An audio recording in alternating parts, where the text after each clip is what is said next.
Di masa lalu, ujian terasa seperti sol-sol di kertas yang harus kuselesaikan di sekolah. Tapi setelah dewasa, aku baru sadar, ujian yang sesungguhnya ada di luar sana, di dunia nyata. Dulu, setiap kali ada tatapan aneh atau ejekan yang menyakitkan, ayah dan ibu selalu menjadi tamengku. Mereka yang maju, mereka yang membela, mereka yang memastikan aku tidak terluka. Kehadiran mereka adalah benteng pertahananku. Tapi aku tahu, aku tidak bisa selamanya berlindung di balik punggung mereka. Aku harus belajar berdiri sendiri, menjadi tameng bagi diriku sendiri. Proses ini ternyata punya nama keren.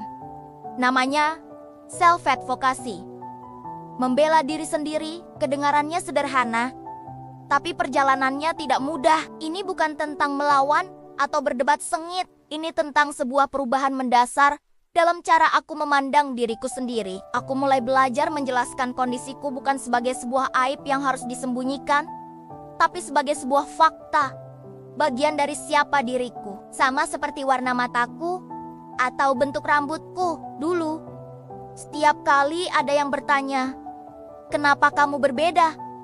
Atau "Kenapa jalannya seperti itu?" Aku akan langsung menunduk malu. Rasanya seluruh dunia menatapku, menghakimiku. Pertanyaan itu terasa seperti serangan yang membuatku ingin menghilang. Tapi sekarang, sesuatu telah berubah.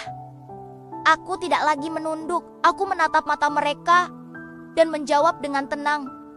Dengan suara yang tidak bergetar, aku menemukan bahwa kepercayaan diri ini ternyata menular. Saat aku bisa menjelaskan diriku dengan tenang dan tanpa rasa malu, energi di sekitarku ikut berubah.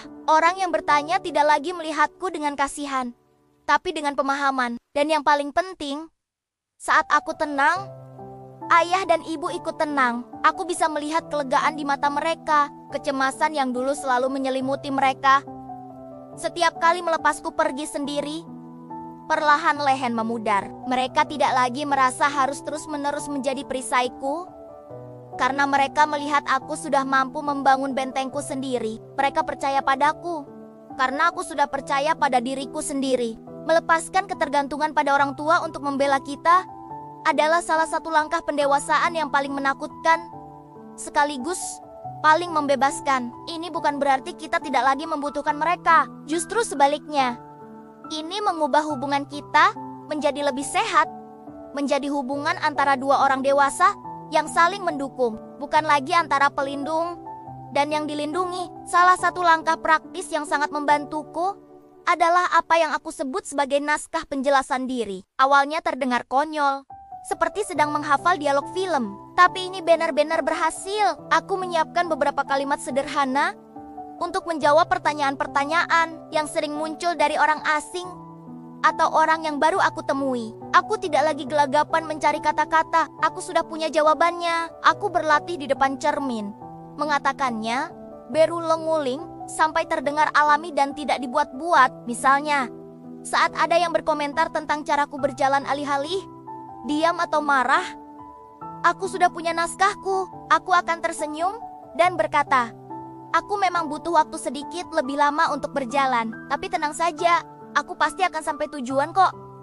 Atau, jika ada yang bertanya tentang alat bantu yang aku gunakan, aku bisa menjawab, "Oh ini temanku yang membantuku lebih mandiri." Kalimat-kalimat sederhana ini punya kekuatan luar biasa. Menjawab dengan percaya diri dan sedikit humor ringan seringkali membuat orang lain menjadi segan dan akhirnya menaruh hormat. Mereka melihat bukan kekuranganku, tapi kekuatanku dalam menghadapi situasi. Dan yang terpenting, ini melepaskan beban besar dari pundak ayah dan ibu. Mereka tidak perlu lagi merasa bertanggung jawab untuk menjelaskan kondisiku kepada seluruh dunia. Mereka bisa melihat anak mereka tumbuh menjadi pribadi yang kuat, yang mampu menavigasi dunia dengan kepala tegak.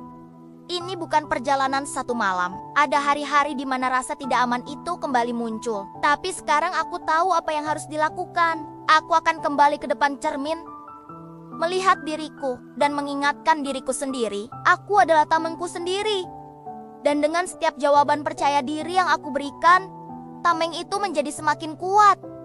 Terima kasih sudah mendengarkan ceritaku. Jika kamu atau orang yang kamu kenal sedang melalui perjalanan serupa, ingatlah, bahwa kamu tidak sendirian. Jangan lupa untuk subscribe agar kita bisa terus berbagi dan saling menguatkan di perjalanan ini. Sampai jumpa di video berikutnya.